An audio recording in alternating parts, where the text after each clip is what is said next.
How should I live? How should should I do anything? Should I practice anything? No, somehow. Should I avoid anything? No. What is the most important? The arrow went straight enough, if you want to use this word. Because sometimes in having to try and just because we are this, but sometimes the consciousness, once we come into the extension of consciousness and then extend further into being person, from this position of person, when we are again, the mirror of inquiry is put in front, something is trying to deflect the reflection, and so there's a lot of struggle because the beingness is fiercely trying to defend and protect the ego. That's what usually happens, and that is called somehow ignorance. Then there's an attraction to come home, but there's also resistance, and there's also attraction to stay also into the diversity. Nothing is wrong with diversity. Diversity is also the expression of consciousness. But when you don't remember who you are, in the space of consciousness, when we are identified as personalities and so on, and then there's both attraction and repulsion. Sometimes you want to come towards, and then the mind wants to go the other way, and there's a battle. So why I say I'm very pleased with you is because somehow something inside, for me, it's great joy to be able to speak so clearly to you, because you seem like you don't put anything in the way, and so somehow a seeing could take place for you.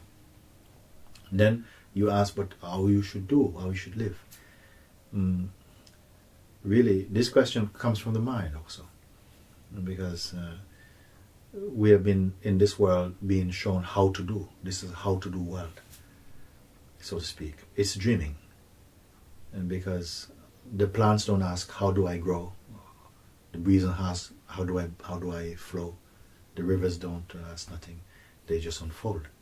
And your life also is doing this. But also when the consciousness manifests as a human being, it's very sophisticated, let's put it this way, expression of consciousness, because it has such a vast potential. And we have the sense of choice, which we value. We love the sense of choice. And the more we have the sense of choice, we become attached to the feeling of choice, the deeper you come into the dream somehow. And then we have desires, ambitions, projections, you see, intentions and so on.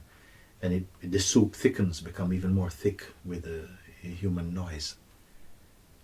So the one who sees now, somehow you have to keep saying yes to your seeing, because the eyes of the mind wants to go back to sleep again, to sleep in desire, in identity and all of this. But something will remind you, don't panic. It's not a question of knowing how to do something. It is revealed in you. It will be revealed in you more and more. If you don't try and project 2, 3, 4 steps ahead, and just to remain in the presence, because the self has no future. It doesn't even have past also. If you stay in this state, you're ever fresh. Consciousness stays fresh. When consciousness goes to the past, it stagnates. When it goes to the future, it also stagnates. When you see that these are just the habits of the mind and conditioning, then something, you're just here. You're like space again. There's a kind of neutrality. But it's not passive or docile. It's not sterile. It's still, but it's not stale. It's ever fresh. It's indefinable. And out of this, whatever is required, it makes itself known somehow. You get used to it more and more. Then the dance of knowing comes. You'll feel a little bit how the mind comes in, and you'll be able to look and to discern which is true. And this exercise of discernment is part of the way in which the consciousness, meaning that the Supreme Self in the manifest play, also is refining and knowing itself more perfectly, even in form, even in name and form. It's knowing itself. It's not that to say, oh, the world is nothing, it's just an illusion, throw it away. No, the world is also divine, it's also here. But it is the more temporary or transient play of the timeless and the imageless reality. And you are both.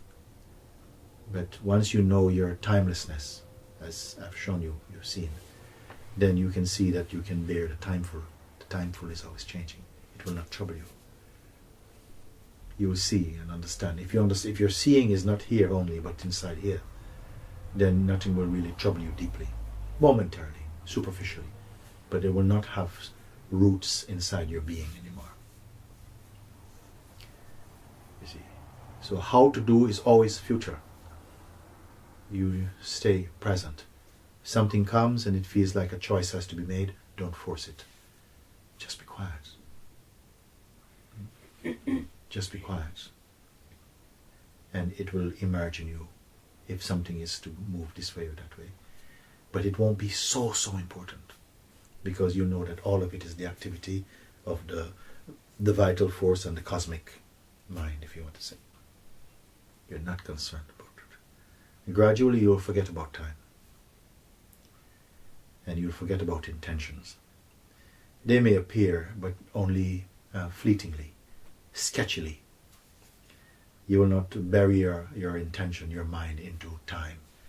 Because if you do this, then you sustain a mind that you don't need in that way. Mind is useful for many things. All of this is mind. And when you understand that, then the mind becomes very pure. It's natural mind. But if it's full of identity, then there's a noise in that, confusion come, because it's not your real place. You see. Then if you want to practice, the practice is not to be who you are, it is to stop being what you're not. You will know that there's no practice to be who you are. What you are. Before even knowledge came.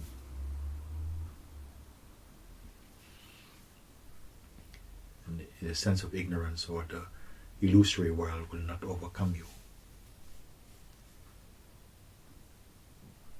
You can feel all the effects of it, maybe, but momentary and more superficially. You will know that you, the Supreme, you are untouched, and you've always been this, like this. But there'll be no pride, because there's no person.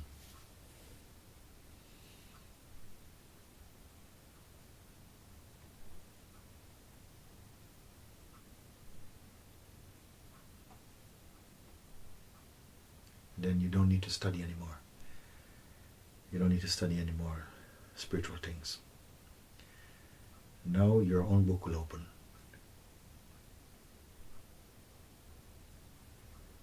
And the reading of this book is the living of it.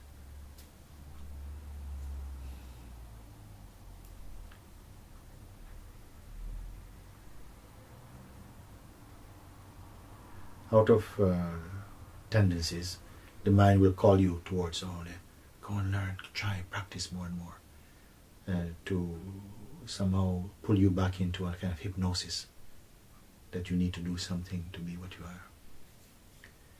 If you learn, learning will happen spontaneously, not out of effort, not out of need. It will just happen spontaneously. Learning will be the same as seeing. So you don't have to accumulate knowledge. You just have to see. You just see. that is fresh. You will swap knowledge for knowingness.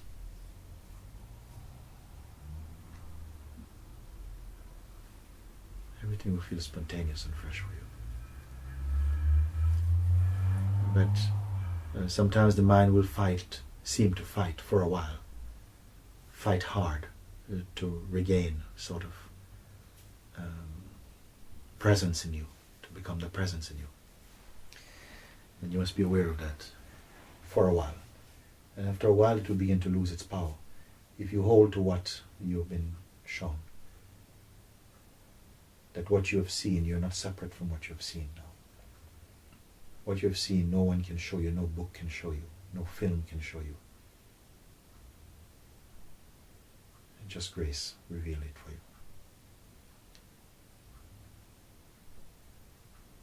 This truth cannot be taught. Only one who is worthy of and ready to see, you will see. If you're not, you will not see. You will only learn.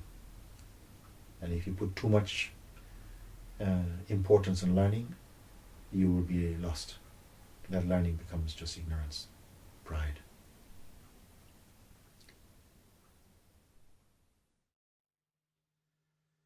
Moving through